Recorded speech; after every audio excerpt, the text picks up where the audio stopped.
YouTubers, and welcome back. And today we're going to be lapping in some valves, these guys right here, and we're also going to be checking to see if these valves are bent. This is not a scientific method, this is not what a pro would do, but you can definitely tell if it's bent or not. And it's a little trick that I use. And we're also going to be lapping in a brand new valves without a valve job, and we'll see exactly how good these guys are on the seat, which I've already done one and they worked out perfect. So that's what we're talking about today for like the 8th time, lapping in valves, in case you didn't know, because a lot of you guys will watch some of my videos. I'll have everything in one video and you'll skip through it.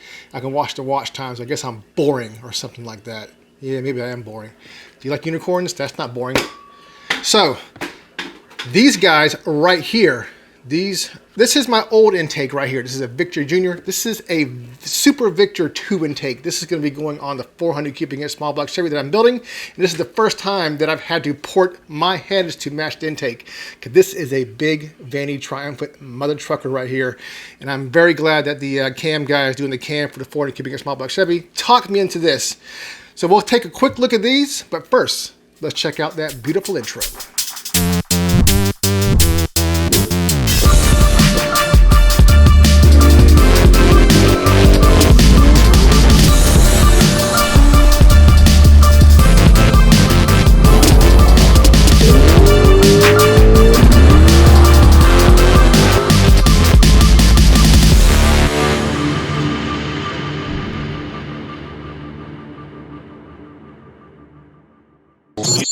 All right, before we lap the valves in, let's talk about these bad boys.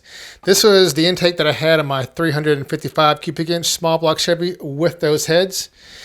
And over here, you can see the huge difference in not only the runner length, but just how opened up these are out the box.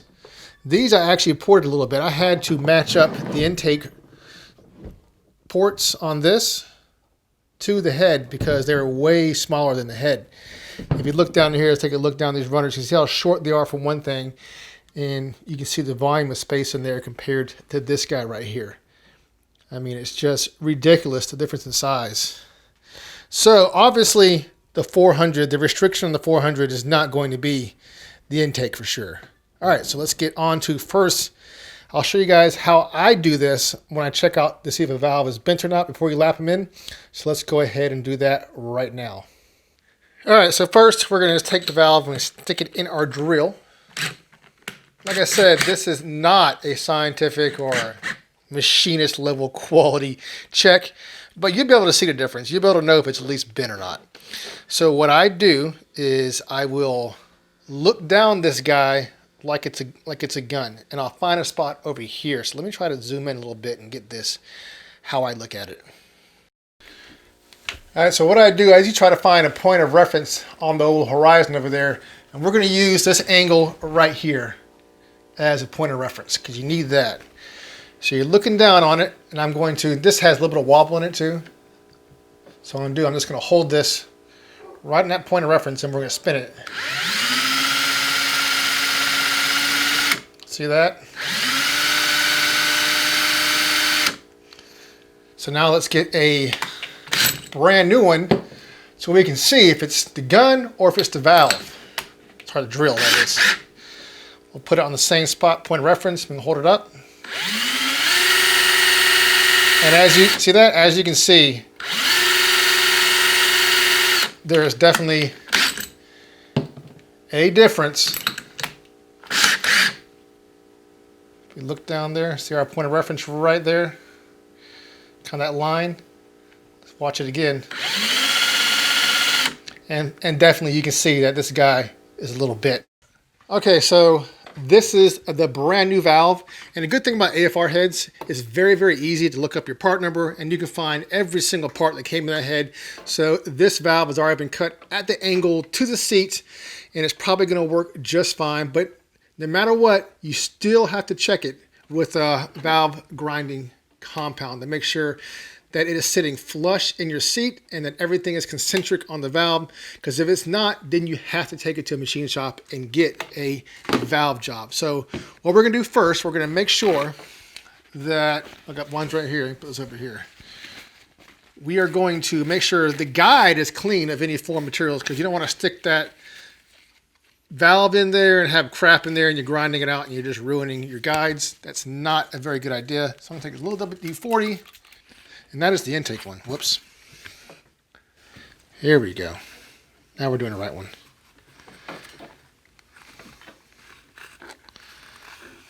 Oh yeah, there we go. All right, so 5. No, it's not the firing order. It's just so I know which one came out of what. Put a little bit in there. All right.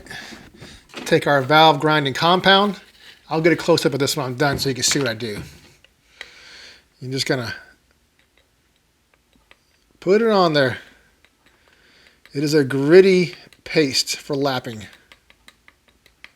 What we're doing, this is probably way more than I needed, but I'm kind of messy right now. But you just want to make sure that it's on the edge right there where that valve seats and make sure it's all covered. So that's definitely going to work more than we need, but whatever. We'll go ahead and lap this guy in and see how it looks. Let's just spray a little more of this in there. Make sure it's good and lubricated in that guide. And also I took a Sharpie and I just went around the edge right here.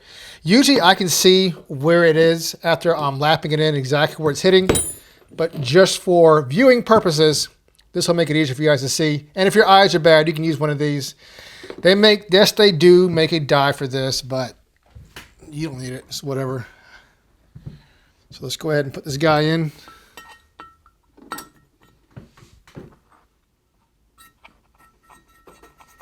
All right, nice and free. I'm going to take this right here. All right, so you can see that right there. That is now on the valve tip. And what that does, it makes sure you're not putting too much pressure on the guide like this. So you're just moving it around with all that pressure. We're going to take our drill right here, and we're going to attach it to the back side right here. I'm sure there's 1,000 YouTube videos on this, so what I'm showing is nothing new. Let's show you guys how I do it. So you don't want the drill to be too fast. So let's go ahead and do this.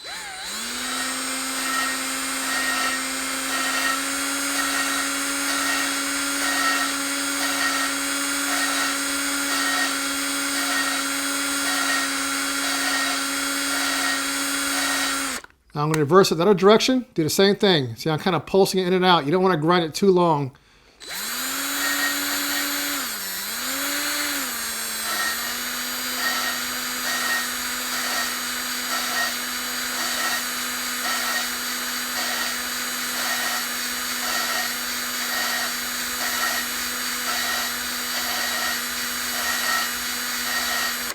Take the other direction.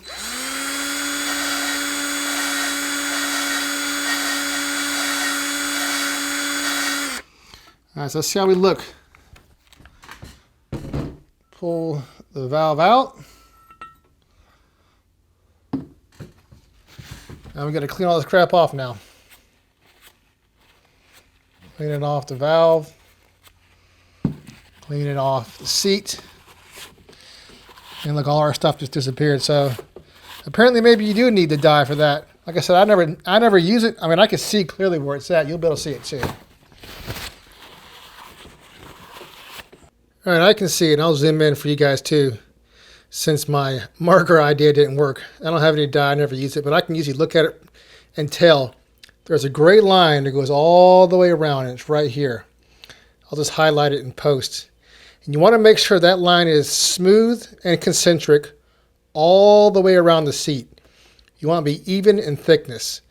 If it starts to get thin on one side, where that lapping compound is, then you need a valve job. But if it's nice and smooth all the way around, chances are 99% of the time it's going to be just fine.